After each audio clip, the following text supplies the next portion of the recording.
Welcome to first BSc semester 1 students to my physics lecture 62 on YouTube. My name is Naiman VVSN Murthy, lecturer in physics, SKBR College Amlapuram. Last క్లాస్లో మనం Kepler's ఫస్ట్లా derive చేసాం.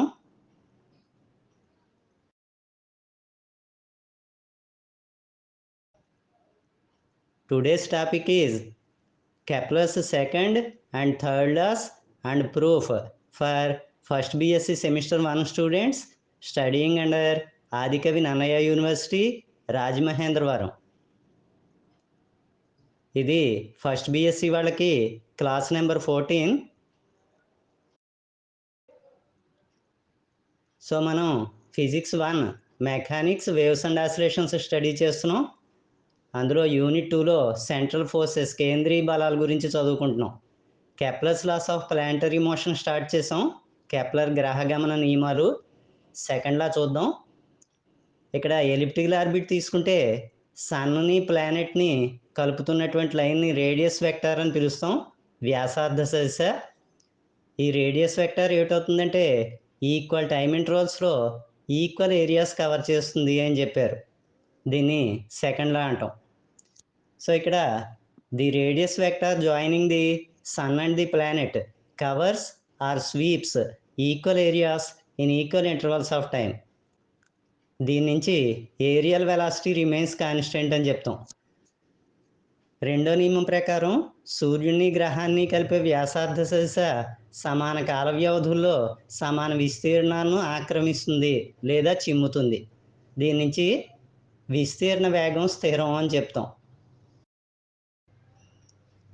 So proof చూద్దాం. Elliptical orbit తీసుకుంటే అందులో సన్ని ప్లానెట్ని కలుపుతూ are అనే radius vector ఉంది. Very small interval of టైంలో పీ డాష్ దగ్గరికి వచ్చింది ప్లానెట్, డి థీటా యాంగిల్ చేసింది, వెరీ స్మాల్ యాంగిల్. అక్కడ ఆర్ ప్లస్ డిఆర్ అనేది డిస్టెన్స్. సో పీకి పీ డాష్కి మధ్యలో ఎంత డిస్టెన్స్ కవర్ చేస్తుంది అని అడిగితే ఆర్ డి థీటా. ఇప్పుడు ఏరియా ఎంత కవర్ చేసింది అని అడిగితే వెరీ స్మాల్ ఏరియా ఉంటుంది, డిఏ. అత్యల్ప వైశాల్యం అంటాం, half into base into height. So D A is equal to half into base అంటే ఆర్ డి థీటా, హైట్ అంటే R. So half into R square D theta అవుతుంది. దీని నుంచి ఏరియల్ వెలాసిటీ అంటే విస్తీర్ణ వేగం రాస్తే డిఏ బై డిటి రాయాలి. So half R square D theta by D T. కానీ మనకి మన ఫస్ట్ లా డెరివేషన్లో R square D theta by D T అంటే కాన్స్టెంట్ వచ్చింది హెచ్. ఆ హెచ్ సబ్స్టిట్యూట్ చేస్తే DA by DT is equal to H by 2 అవుతుంది, which is also a constant. So DA by DT అనేది స్థిరాంకం అవుతుంది. దీని నుంచి ఏరియల్ వెలాసిటీ రిమైన్స్ కాన్స్టెంట్ అంటాం, విస్తీర్ణ వేగం స్థిరం. విచ్ ప్రూవ్స్ కెప్లర్స్ సెకండ్ లా, రెండవ నియమం నిరూపించబడింది అని చెప్తాం. సో నెక్స్ట్ థర్డ్ లా చూద్దాం. ఎలిప్స్ తీసుకుంటే రెండు ఫోకస్ని కలుపుతూ గీసిన లైన్ని మేజర్ యాక్సిస్ అంటాం, గురు అక్షం. రెండిట్లకి మిడ్ పాయింట్ గుండా పాస్ అవుతూ పెర్పెండిక్యులర్గా ఉండే యాక్సిస్ని మైనర్ యాక్సిస్ అంటాం, లఘు అక్షం. మేజర్ యాక్సిస్లో హాఫ్ వాల్యూని సెమీ మేజర్ యాక్సిస్ అంటాం, స్మాల్ ఏతో రిప్రజెంట్ చేస్తాం, అర్ధ గురు అక్షం. మైనర్ యాక్సిస్లో హాఫ్ వాల్యూని సెమీ మైనర్ యాక్సిస్ అంటాం, స్మాల్ బీతో రిప్రజెంట్ చేస్తాం, అర్ధ లఘు అక్షం అని పిలుస్తాం. సో ఇప్పుడు ప్లానెట్ ఒక రొటేషన్ చేసి తిరిగి రావడానికి పట్టే టైం పీరియడ్ అంటాం, క్యాపిటల్ టీ. ఈ క్యాపిటల్ టీకి ఏకి రిలేషన్ చెప్పారు, దాన్ని థర్డ్ లా అని పిలుస్తాం. ఆవర్తన కాలం టీకి స్మాల్ ఏకి మధ్య సంబంధాన్ని మూడో నియమం అని పిలుస్తాం. సో థర్డ్ లా ప్రకారం the square of the time period of the planet is directly proportional to the cube of the semi major axis of the elliptical path అని చెప్తాం. అంటే T square is proportional to A cube. So మూడో నియమం ప్రకారం గ్రహం యొక్క కక్ష్యావర్తన కాలం యొక్క వర్గం ఆ గ్రహం తిరిగే దీర్ఘవృత్తంలో అర్ధ గురు అక్షం యొక్క ఘనానికి అనులోమానుపాతంలో ఉంటుంది. T square proportional to A cube అవుతుంది. సో థర్డ్ లా ప్రూఫ్ చూద్దాం. టైం పీరియడ్ ఎంత ఉంటుంది అని అడిగితే T is equal to area swept in one revolution by areal velocity అంటాం. ఒక భ్రమణంలో ఆక్రమించిన వైశాల్యము బై విస్తీర్ణ వేగం.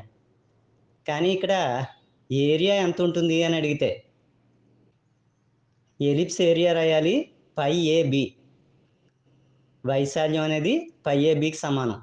సెమీ లేటస్ రెక్టమ్ వాల్యూ అర్ధనాభి లంబ పొడవు అని పిలుస్తాం. L is equal to definition ప్రకారం బి స్క్వేర్ బై ఏ. కానీ మొన్న మనకి డెరివేషన్లో ఎల్ అంటే హెచ్ స్క్వేర్ బై మ్యూ వచ్చింది. So B square by A is equal to H square by mu. దీని నుంచి హెచ్ స్క్వేర్ రాస్తాం. So this implies H square is equal to mu B square by A అవుతుంది. Implies H is equal to square root రాయాలి, B root బయటకు వస్తుంది. So B into root mu by A. H value వచ్చింది.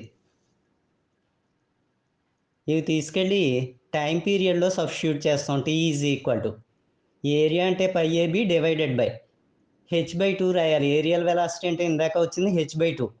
So హెచ్కి by 2 రాసాం. 2πa divided by root mu by A మిగిలింది. దాని నుంచి టీ స్క్వేర్ రాస్తున్నాం, అంటే స్క్వేర్ చేస్తున్నాం. స్క్వేర్ చేస్తే 4π square A square by mu by A is equal to 4π square by mu into A పైకి వస్తే ఏ క్యూబ్ అవుతుంది. సో ఈ ఈక్వేషన్ అబ్జర్వ్ చేస్తుంటే T square is equal to constant into A cube అని వచ్చింది.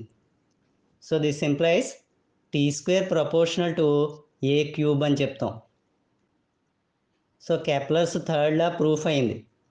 Tea square proportional to A cube.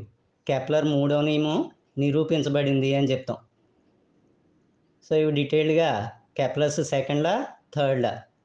So ఇక్కడతో మనకి unit 2 complete అయింది. నెక్స్ట్ క్లాస్లో యూనిట్ 3 స్టార్ట్ చేద్దాం. So you will meet again in the next class with another interesting topic. Thank you all. అందరూ కూడా మరిన్ని మంచి మంచి లెక్చర్స్ గురించి ఈ ఛానల్ను లైక్ చేసి, షేర్ చేసి, సబ్స్క్రైబ్ చేయండి.